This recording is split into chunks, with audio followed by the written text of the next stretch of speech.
أعوذ بالله من الشيطان الرجيم. بسم الله الرحمن الرحيم.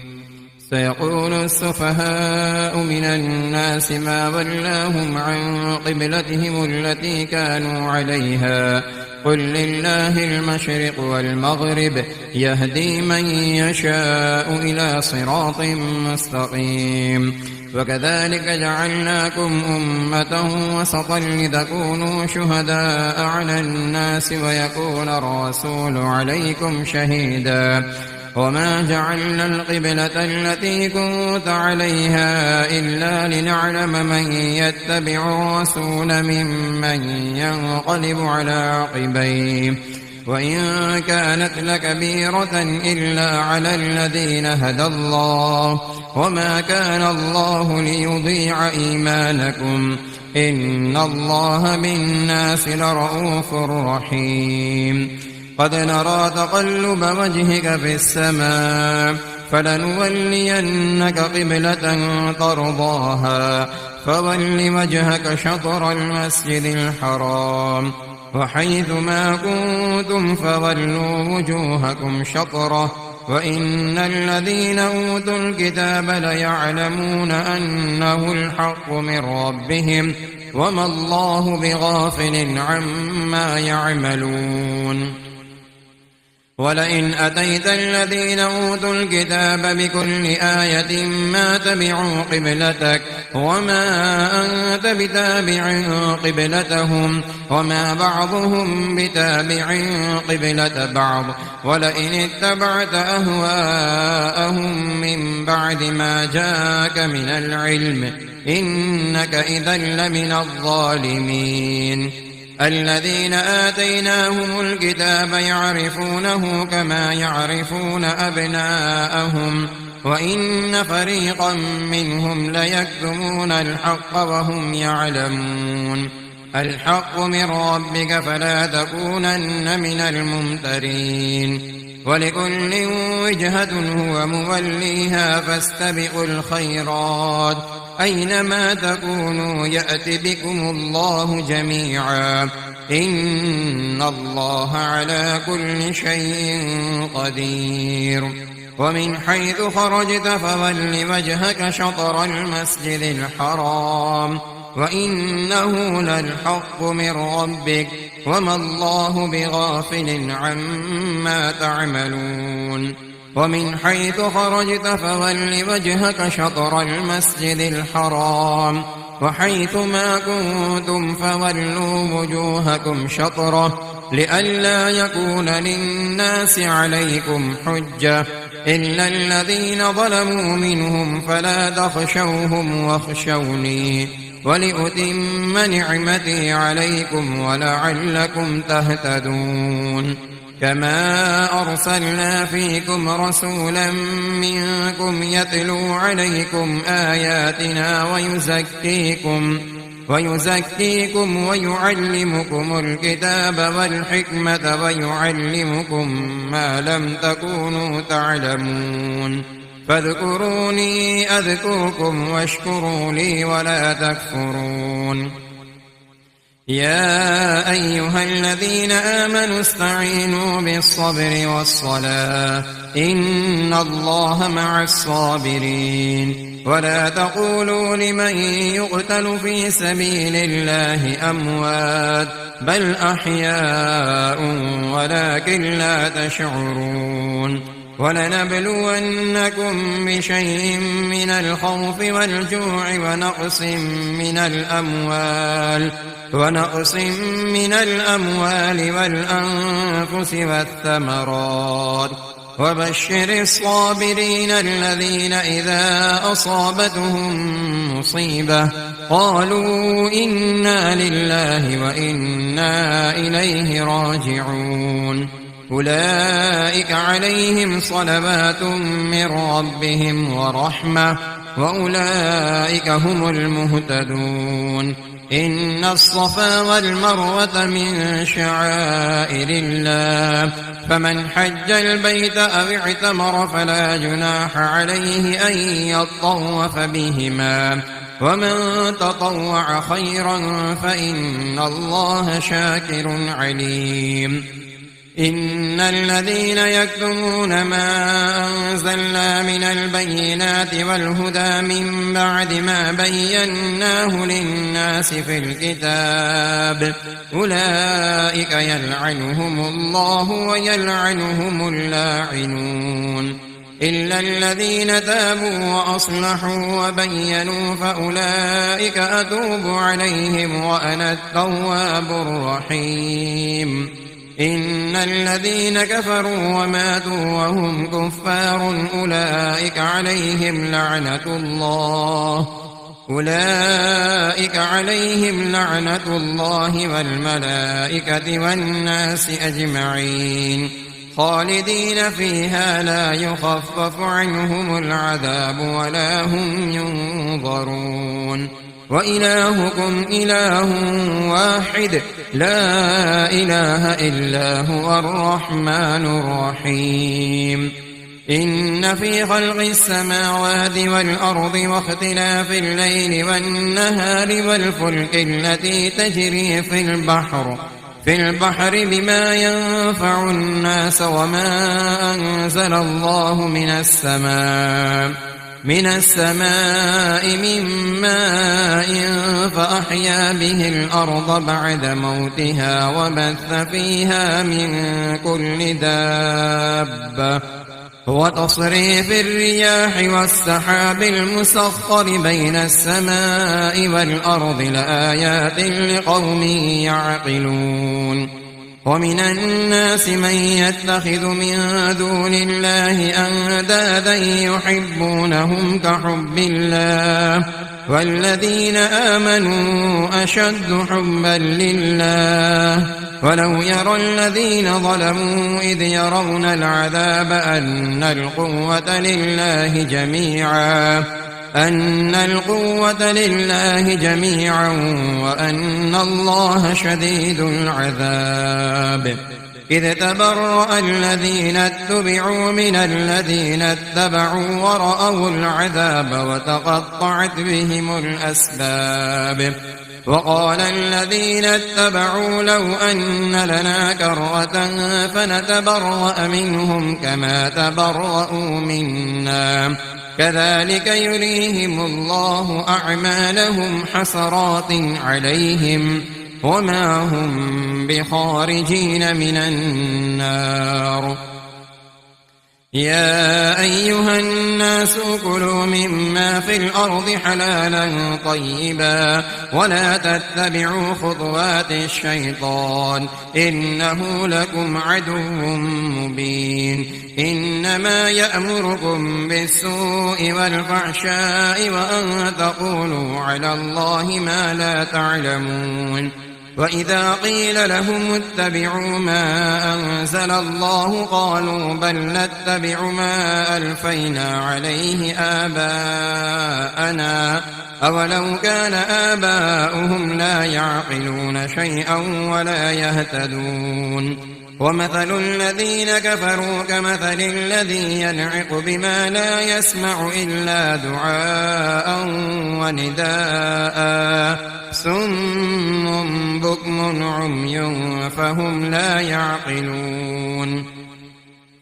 يا أيها الذين آمنوا كلوا من طيبات ما رزقناكم واشكروا لله إن كنتم إياه تعبدون. إنما حرم عليكم الميتة والدم ولحم الخنزير وما أهل به لغير الله فمن اضطر غير باغ ولا عاد فلا إثم عليه إن الله غفور رحيم. إن الذين يكتمون ما أنزل الله من الكتاب ويشترون به ثمنا قليلا أولئك ما يأكلون في بطونهم إلا النار ولا يكلمهم الله يوم القيامة ولا يزكيهم ولهم عذاب أليم. أولئك الذين اشتروا الضلالة بالهدى والعذاب بالمغفرة فما أصبرهم على النار ذلك بأن الله نزل الكتاب بالحق وإن الذين اختلفوا في الكتاب لفي شقاق بعيد ليس البر أن تولوا وجوهكم قبل المشرق والمغرب ولكن البر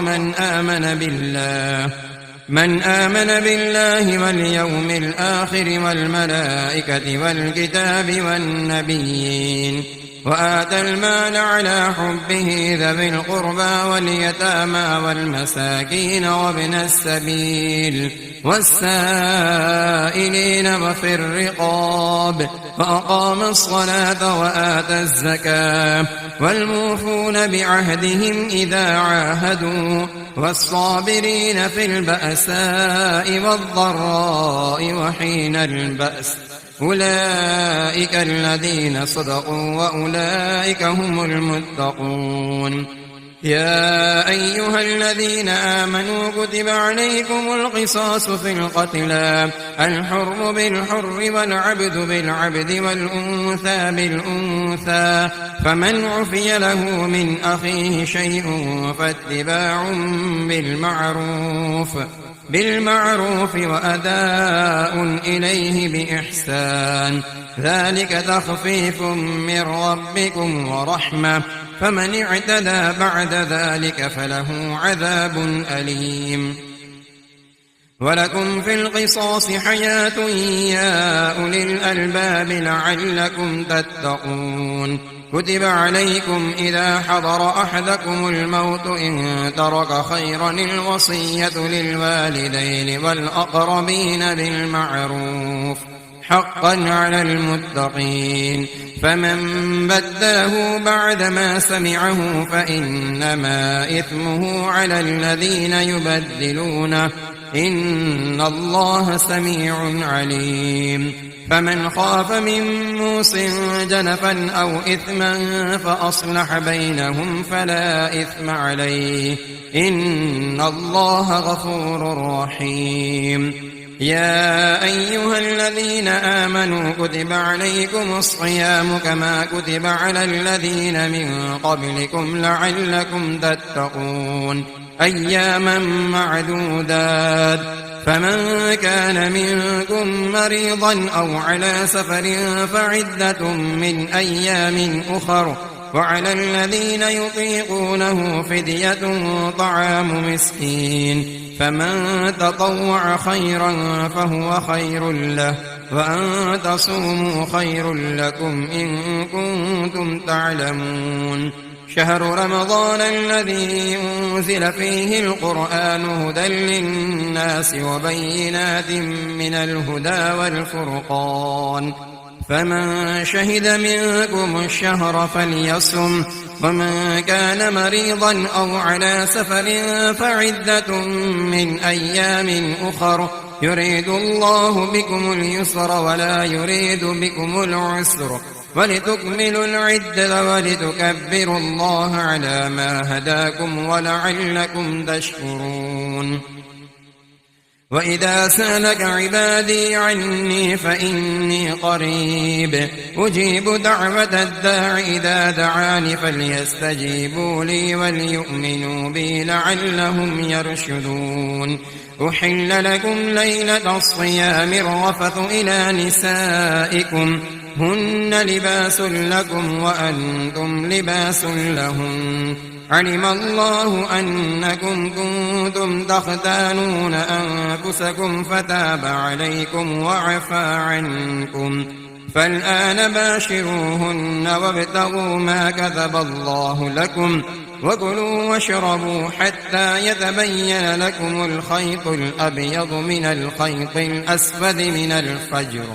ثم أتموا الصيام إلى الليل ولا تباشروهن وأنتم عاكفون في المساجد تلك حدود الله فلا تقربوها كذلك يبين الله آياته للناس لعلهم يتقون ولا تأكلوا أموالكم بينكم بالباطل وتدلوا بها إلى الحكام لتأكلوا فريقا من أموال الناس بالإثم وأنتم تعلمون. يسألونك عن الأهلة قل هي مواقيت للناس والحج وليس البر بأن تأتوا البيوت من ظهورها ولكن البر من اتقى وأتوا البيوت من أبوابها واتقوا الله لعلكم تفلحون. وقاتلوا في سبيل الله الذين يقاتلونكم ولا تعتدوا إن الله لا يحب المعتدين. واقتلوهم حيث ثقفتموهم وأخرجوهم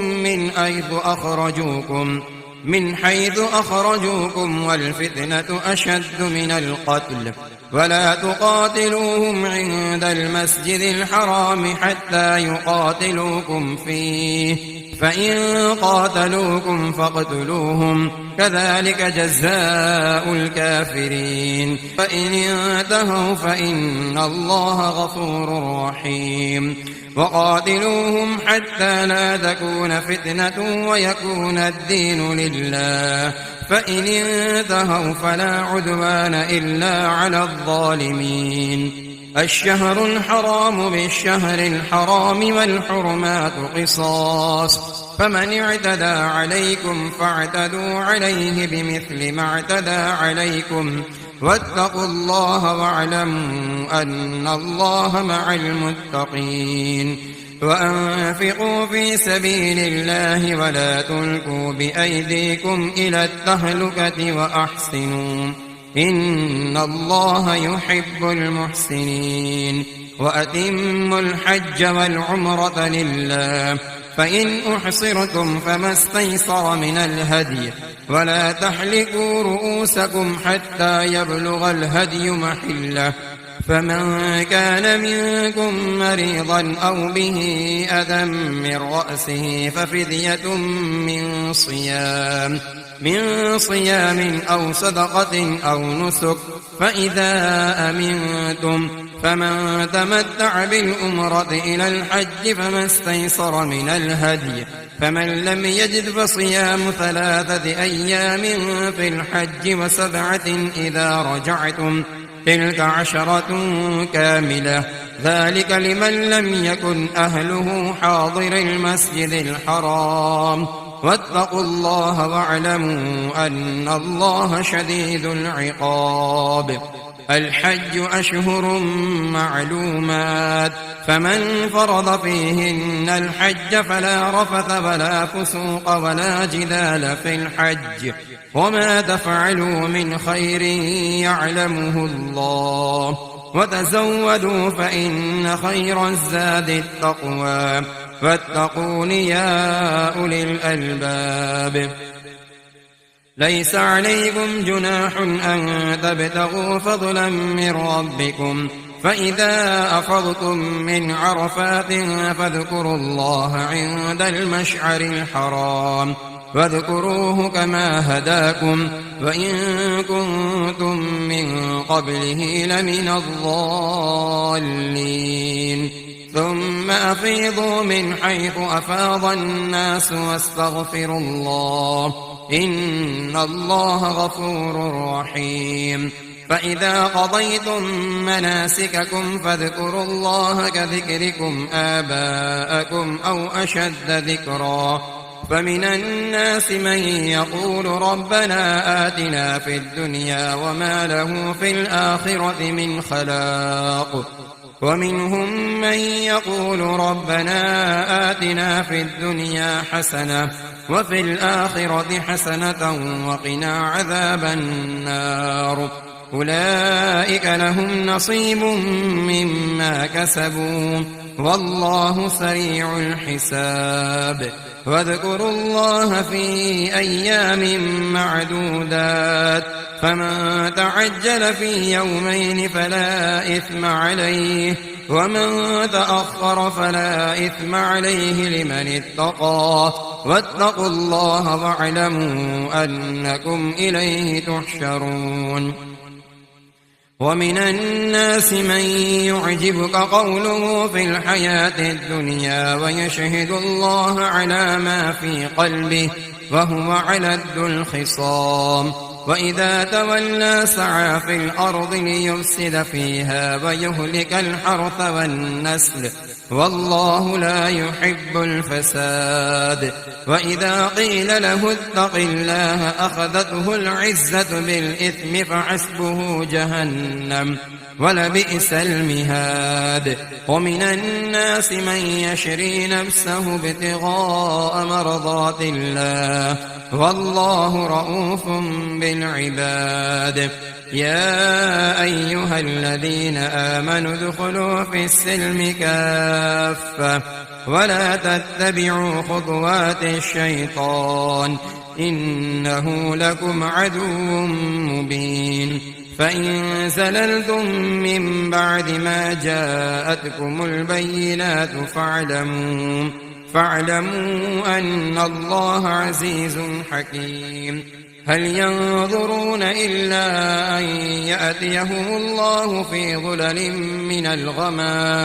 من الغمام والملائكة وقضي الأمر وإلى الله ترجع الأمور سل بني إسرائيل كم آتيناهم من آية بينة ومن يبدل نعمة الله من بعد ما جاءته فإن الله شديد العقاب زين للذين كفروا الحياة الدنيا ويسخرون من الذين آمنوا والذين اتقوا فوقهم يوم القيامة والله يرزق من يشاء بغير حساب كان الناس أمة واحدة فبعث الله النبيين مبشرين ومنذرين وأنزل معهم الكتاب بالحق ليحكم بين الناس فيما اختلفوا فيه وما اختلف فيه إلا الذين أوتوه من بعد ما جاءتهم البينات بغيا بينهم فهدى الله الذين آمنوا لما اختلفوا فيه من الحق بإذنه والله يهدي من يشاء إلى صراط مستقيم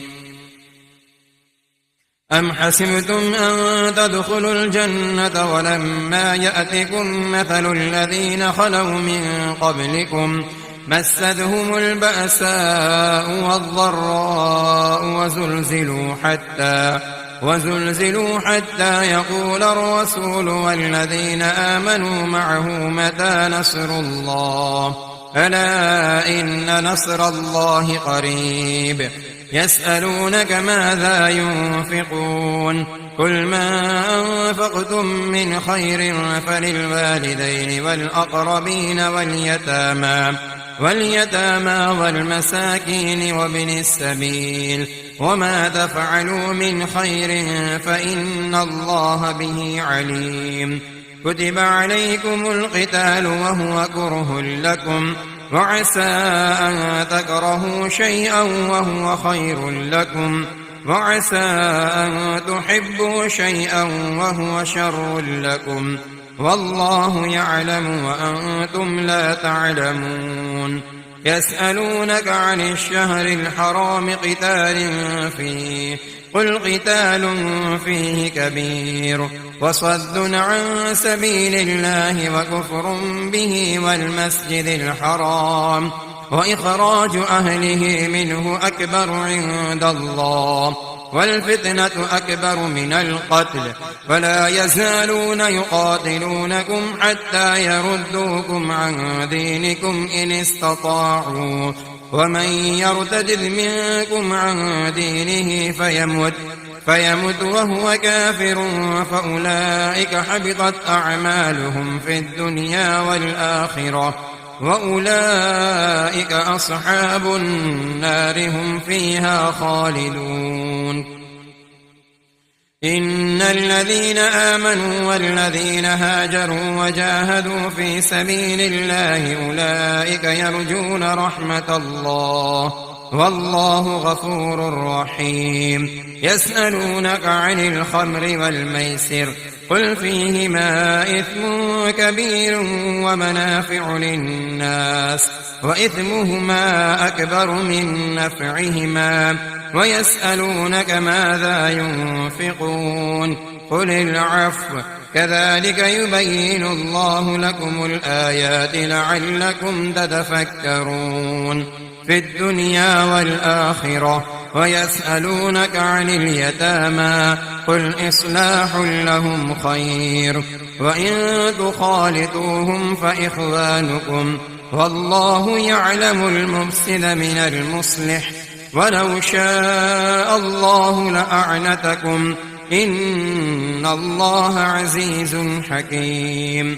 ولا تنكحوا المشركات حتى يؤمنوا ولأمة مؤمنة خير من مشركة ولو أعجبتكم ولا تنكحوا المشركين حتى يؤمنوا ولعبد مؤمن خير من مشرك ولو أعجبكم أولئك يدعون إلى النار والله يدعو إلى الجنة والمغفرة بإذنه ويبين آياته للناس لعلهم يتذكرون. ويسألونك عن المحيض قل هو أذى فاعتزلوا النساء في المحيض ولا تقربوهن حتى يطهرن فإذا تطهرن فأتوهن من حيث أمركم الله إن الله يحب التوابين ويحب المتطهرين. نساؤكم حرث لكم فأتوا حرثكم أنى شئتم وقدموا لأنفسكم واتقوا الله واعلموا أنكم ملاقوه وبشر المؤمنين. ولا تجعلوا الله عرضة لأيمانكم أن تبروا وتتقوا وتصلحوا بين الناس والله سميع عليم. لا يؤاخذكم الله باللغو في أيمانكم ولكن يؤاخذكم بما كسبت قلوبكم والله غفور حليم. للذين يؤلون من نسائهم تربص 4 أشهر فإن فاءوا فإن الله غفور رحيم. وإن عزموا الطلاق فإن الله سميع عليم. والمطلقات يتربصن بأنفسهن 3 قروء ولا يحل لهن أن يكتمن ما خلق الله في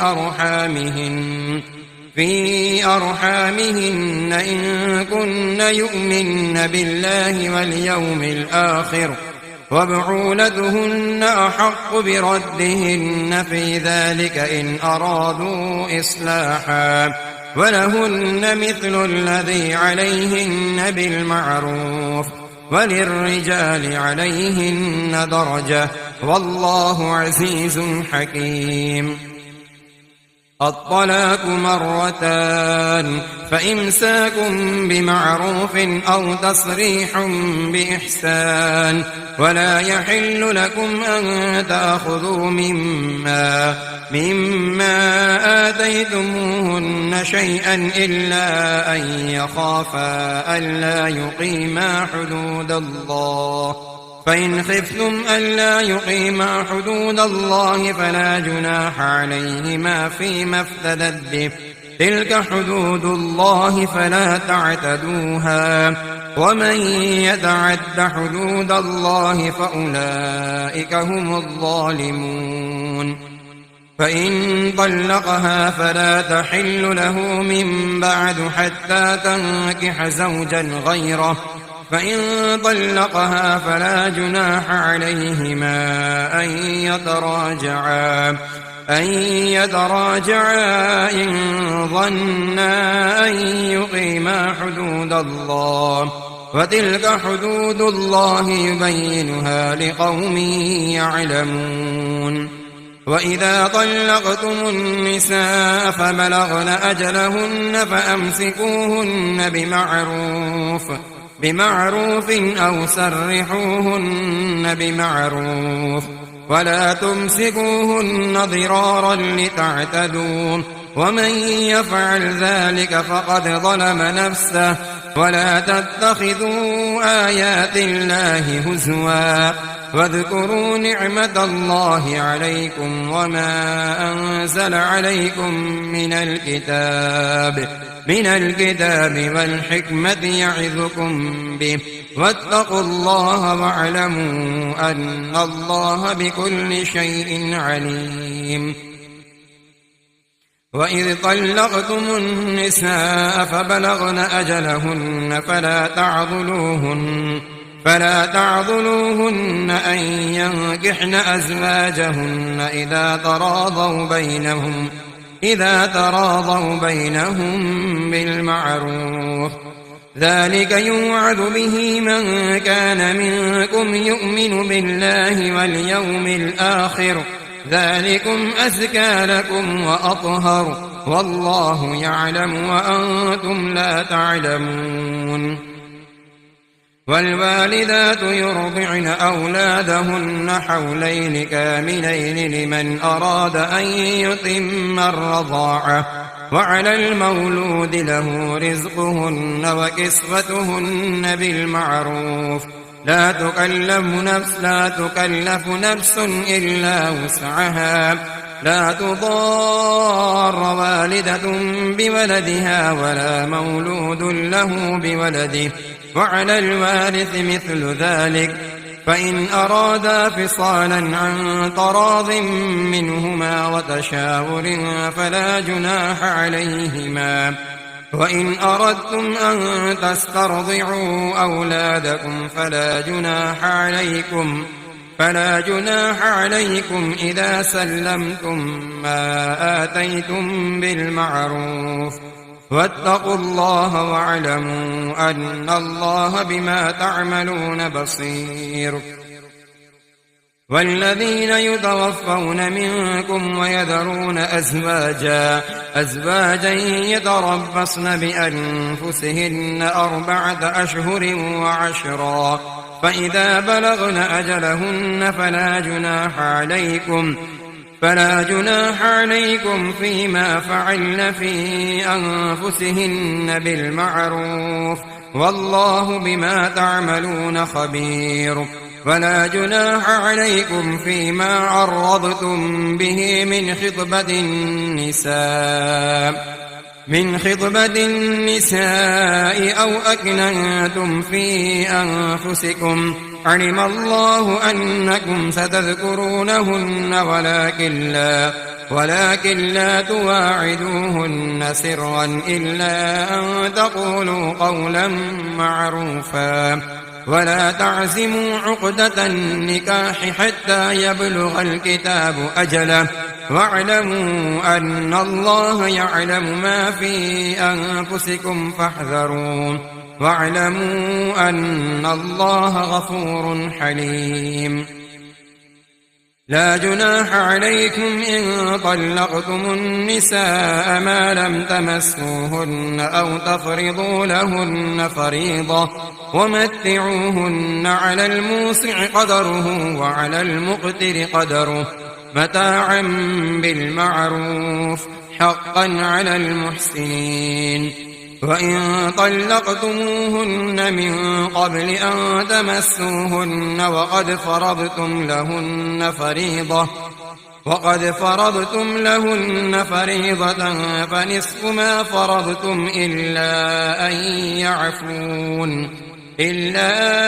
يعفون أو يعفو الذي بيده عقدة النكاح وأن تعفوا أقرب للتقوى ولا تنسوا الفضل بينكم إن الله بما تعملون بصير.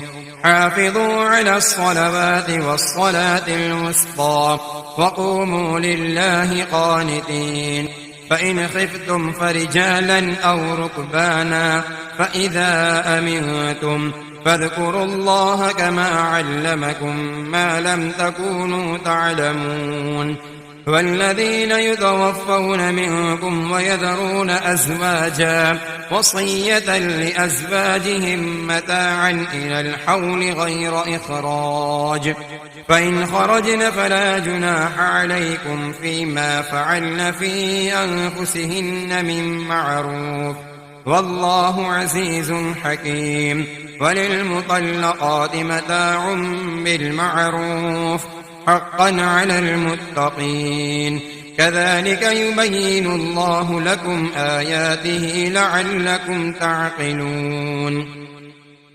ألم تر إلى الذين خرجوا من ديارهم وهم ألوف حذر الموت فقال لهم الله موتوا ثم أحياهم، إن الله لذو فضل على الناس ولكن أكثر الناس لا يشكرون.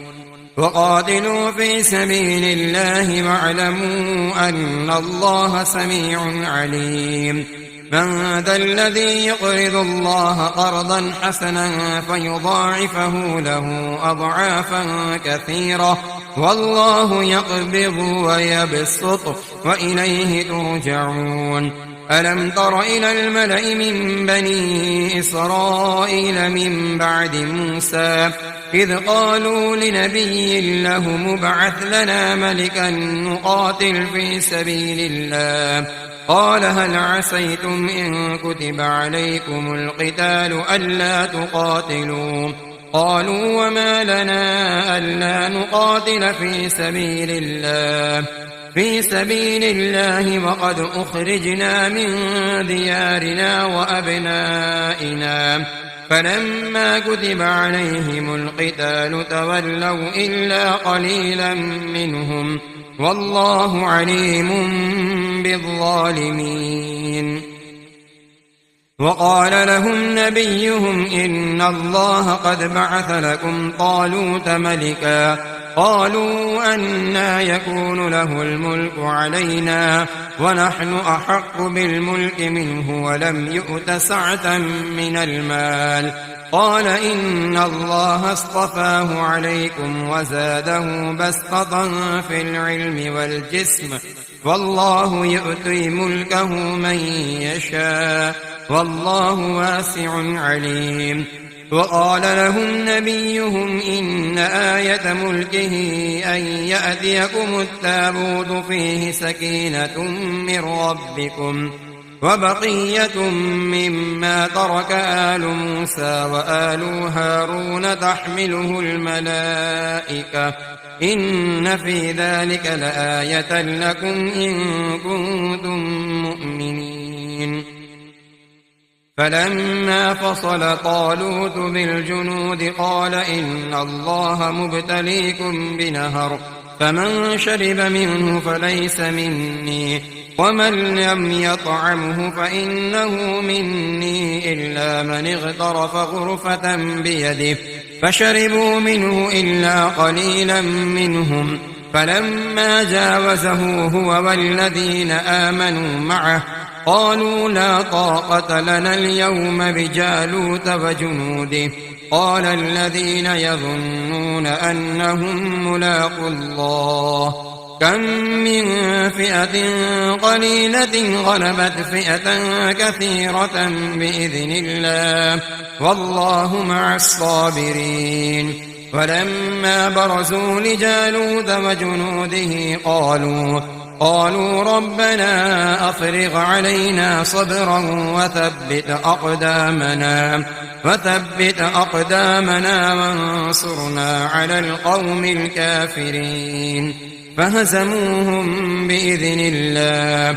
وقتل داود جالوت وآتاه الله الملك والحكمة وعلمه مما يشاء ولولا دفع الله الناس بعضهم ببعض ببعض لفسدت الأرض ولكن الله ذو فضل على العالمين. تلك آيات الله نتلوها عليك بالحق وإنك لمن المرسلين.